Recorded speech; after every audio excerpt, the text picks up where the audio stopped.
Oh, great. That new Marvel movie has a sky portal in it too, doesn't it? Look, it's just a knockoff Captain America and Hulk movie. You don't need to have it in all your films.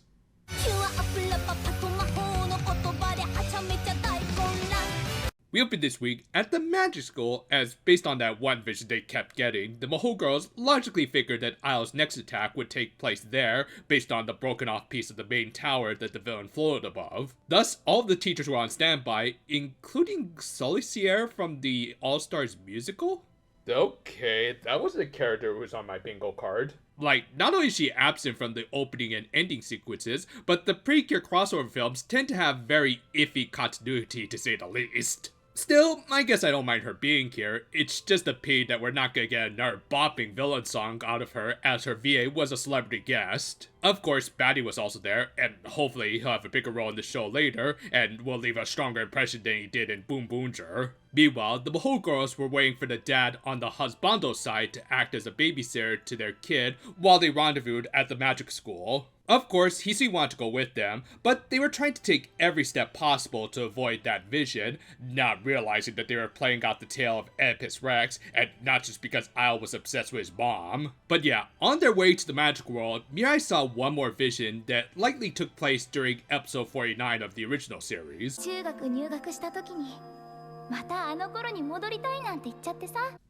Don't you dare!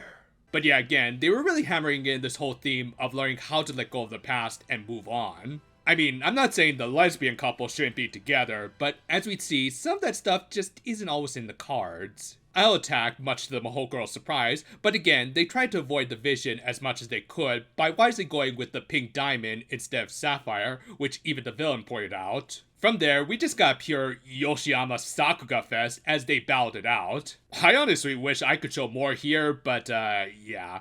Anyway, he eventually broke out a monster of the week that surprisingly wasn't a toy, but rather the main tower of the magic school. I mean, it was justified, as Isle's monsters were actually objects from his most significant memories, and as we'd seen, in spite of likely never going to the magic world, he had at least seen pictures of the school's most significant landmark. Also, yeah, I guess toys from his mom acted as some of his most precious memories. Hey, I don't blame you, dude. I would love to have some of my childhood toys come to life, too. Beast Wars was the best. I also guess his magic was so great that he made the animation budget disappear. Yeah, unfortunately, for much of the rest of this episode, Yoshiyama would end up taking a bit of a backseat and just do a few more sequences, mostly involving Isle. Which isn't a bad thing, as we will see those are very significant moments, and you gotta spread that budget out on what matters the most. Granted, I'm not a fan of Hisui suddenly turning into Hellshake Yano here. That's the power every Lolian anime wishes for. But yeah, of course, Hisui decided to go help the Mahou girls after seeing the fight going on, as again, everything the Mahou girls tried to do to avoid their vision, like thinking the no magic world was a safe zone, were all just a part of a self-fulfilling prophecy. To further highlight this, when the Tower of Terror rose too high for them to jump to, and they had already lost their brooms, the Mahou girls had no choice but to switch to Sapphire, where the greatest tragedy occurred.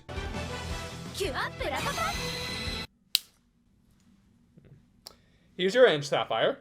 I mean, it's understandable, as again, it's a Switch transformation, plus they probably didn't have quite enough time for the full sequence, but I do wonder if part of the reason was because they didn't want to recreate a pure Nishiki Itaoka sequence. Hopefully that's not the case and we'll get the full sequence later, because otherwise, this is mostly just a carbon copy of the lesser latter half of the sequence. Anyway, the Mahou girls tried to hold back the tower's freefall, giving Isle an opening to exposit about his goals and beliefs. In particular, of course, the idea of treating time like a book that you can turn back the pages on, as everything had already been written, which of course included the end. Whether it be people retiring from their jobs, or life altogether, everything had to come to a conclusion. So basically, this guy is George Karai, if he felt like a proper final boss, and not just some melodramatic pretty boy. I mean, he kind of is that, but at least he doesn't feel weaker than a lower tier general. Point is that he's pretty much a classic Precure antagonist who maintains a very pessimistic view contrasted with the Precure's idealism,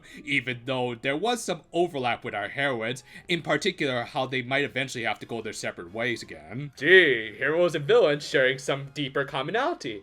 Kinda makes you wish some mainline series could have had that. He also pointed out their desire to see Kotoha again, which of course the key to that lied in the girl that she had entrusted her powers with, and who decided to show up at the worst time possible. And after growing, I guess a little more, I mean she's showing slightly more of her navel that should be really covered up, she gave them a power boost to defeat the monster of the week, which left behind a very familiar looking prop. With all of the pieces in place, I'll just need to reawaken the powers of Rapapa, which he'd do after symbolically destroying Kisui's wand. Okay, sorry, I know I'm supposed to take this moment seriously, but could y'all have not made it look like Kisui was bored to be there? But yeah, he tried to reawaken Kotoha by showing Kisui her browser history. Oh my gosh, who needs this many Yuri ships? The Maho girls tried to stop Isle, which seemed to surprise him, so either he didn't read this far into the future, or maybe this was a significant time anomaly that they could take advantage of later. Whatever the case, they ended up seeing their enemy's tragic backstory when they touched him.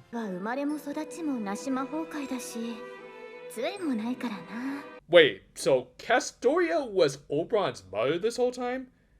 Man, Ovalon the Fate just keeps getting more and more messed up. But yeah, not too surprisingly, his mom had passed away before they could go to the magic world together. Thus, in his sorrow, he likely made a Faustian deal with the remnants of Dalsmas, and said devil was...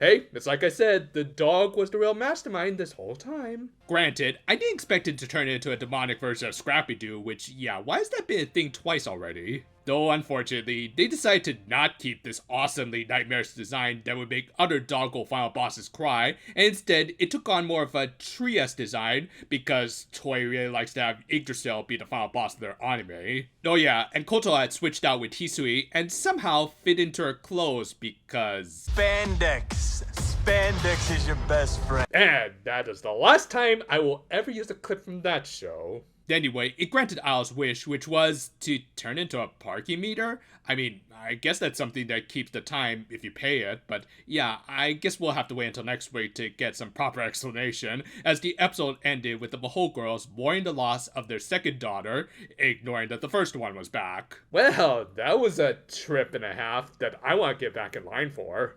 Like again, as someone who enjoys time-traveling tropes like self-fulfilling prophecies, this was right up my alley. Combine that with some good action and twists, and you get probably one of the strongest episodes of the series so far.